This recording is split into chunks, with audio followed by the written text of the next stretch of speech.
Baik ibu-ibu ya, sekarang kita akan lanjut membahas langkah 3 Bu, mengenai hak-hak penyandang disabilitas pada poin 4 sampai poin 6 ya ibu-ibu ya. Iya Pak. Tapi sebelumnya ibu-ibu biar lebih semangat lagi, kita semua akan coba tepuk semangat ya ibu-ibu ya. Oke Pak. Masih apa ya ibu-ibu? Masih Pak. Masih, silakan ibu-ibu kita tepuk semangat. Siapa?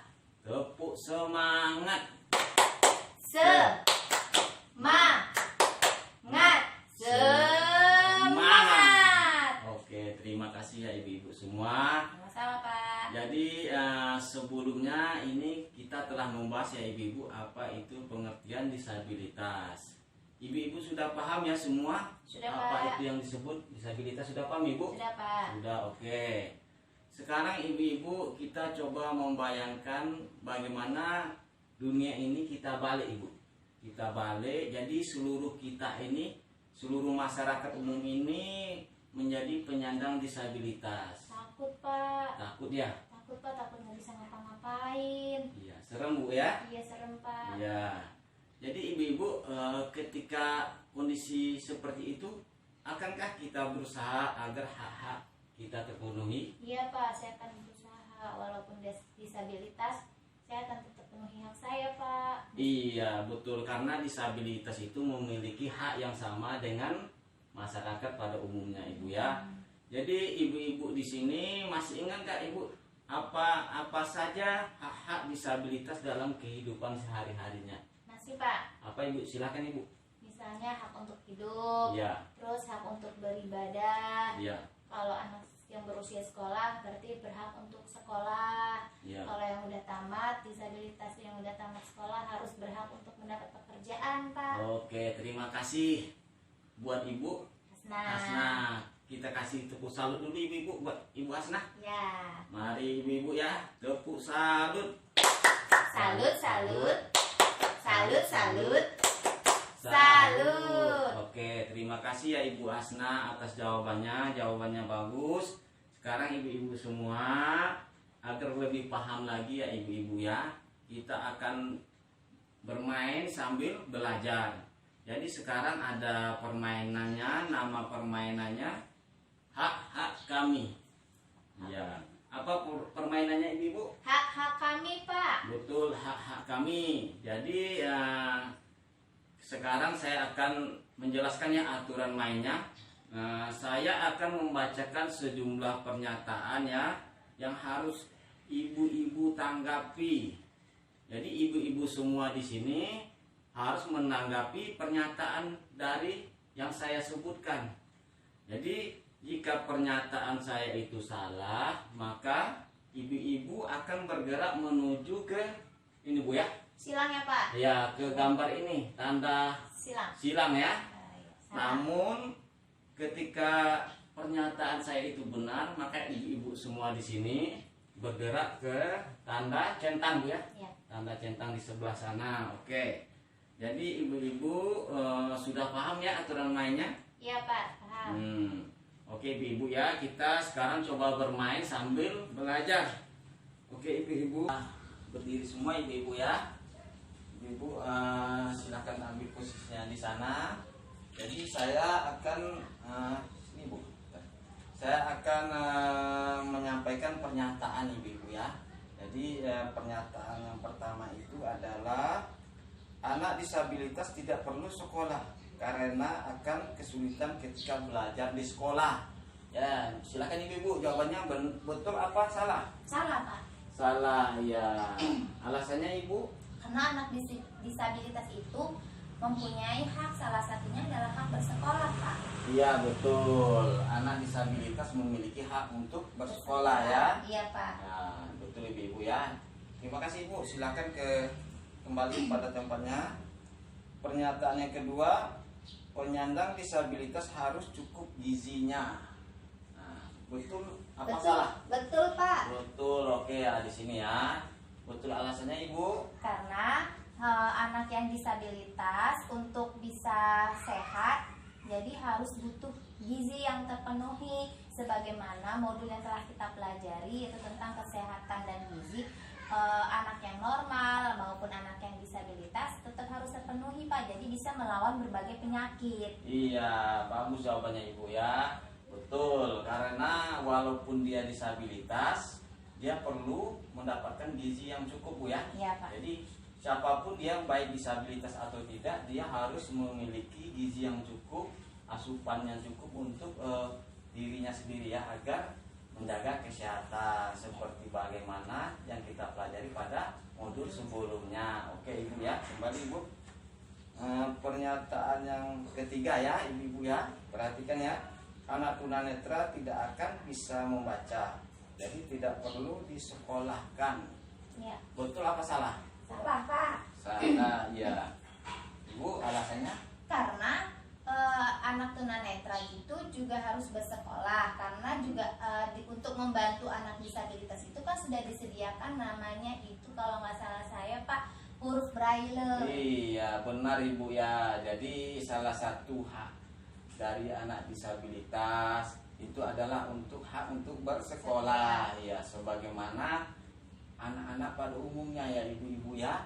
Jadi walaupun dia memiliki kekurangan, keterbatasan, atau kita sebut di sini disabilitas, maka tidak menghalangi bagi anak tersebut untuk pergi atau bersekolah Ibu ya. Iya. Saat tadi Ibu bilang itu apa?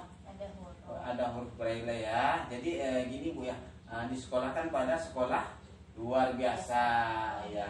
Di sekolah luar biasa ada ya, dari tingkat SD, SMP, SMA ya Ibu ya. Iya, Pak. Betul. Silakan Ibu kembali ke tempatnya Bu. Kita lanjut ke pernyataan selanjutnya, keempat. Anak tunawicara tidak perlu sering diajak berbicara. Nah, jawabannya betul apa salah Ibu? Tanggapannya? Salah Pak. Salah ya. Iya. Anak tunawicara perlu sering diajak berbicara. Oh Perhatikan perlu Ibu. ya, ya Nah, Pak. Saya dengarnya tadi tidak perlu. perlu. Berarti perlu ya, Pak? Perlu.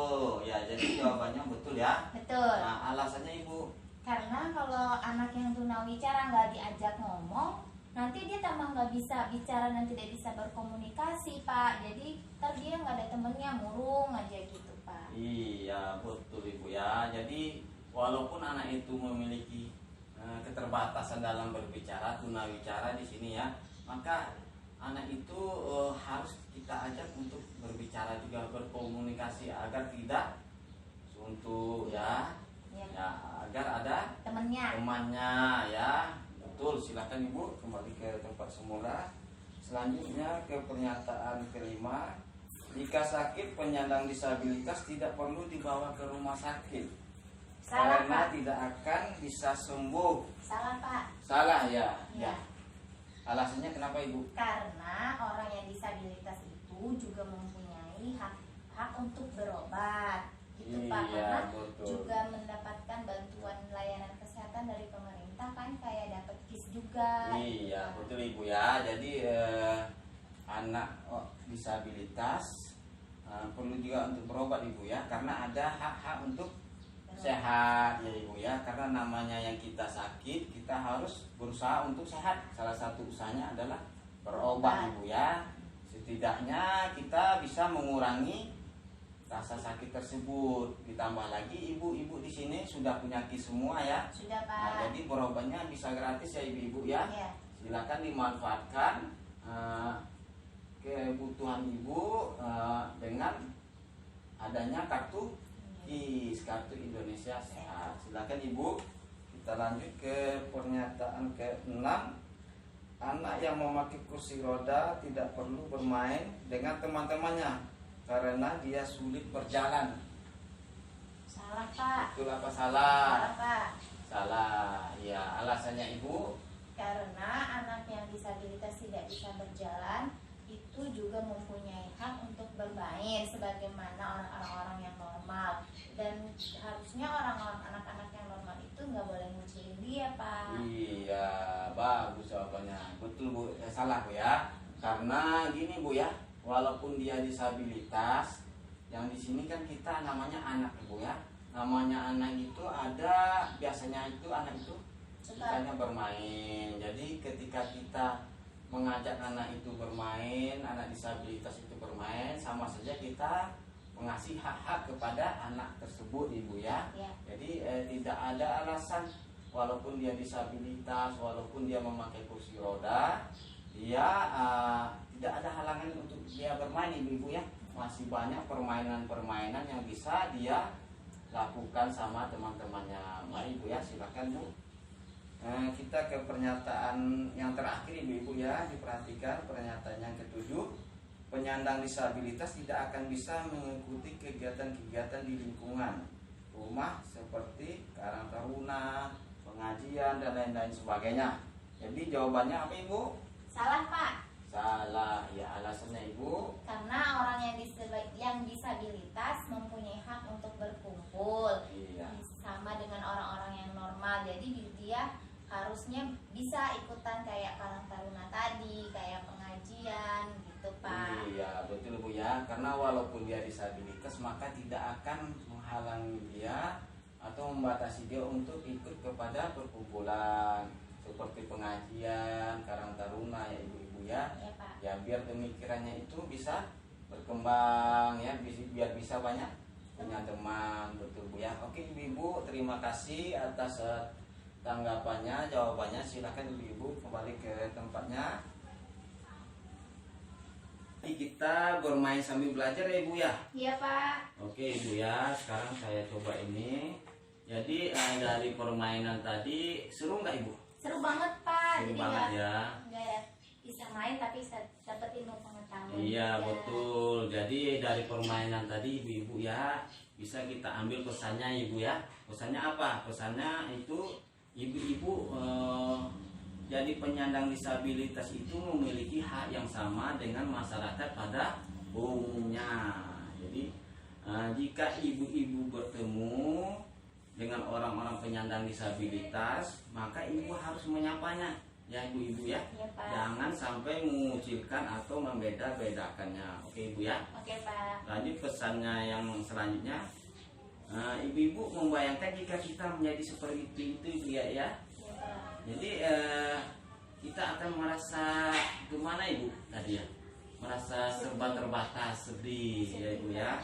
Jadi ibu-ibu kita harus intinya memperhatikan dan tidak membeda-bedakan hak penyandang dari disabilitas tersebut. Iya Pak. Ibu-ibu sudah paham semua ya? Sudah Pak. Jadi ibu-ibu pada hari ini kita cukupkan pertemuan kita, pelajaran kita pada hari ini. Selanjutnya akan kita lanjutkan pada sesi berikutnya ibu-ibu ya. Apabila ada perkataan saya salah, saya mohon maaf. Jika ada dan saya akhiri. Wabillahi taufiq wal hidayah ibu-ibu. Wassalamualaikum warahmatullahi wabarakatuh. Waalaikumsalam warahmatullahi wabarakatuh.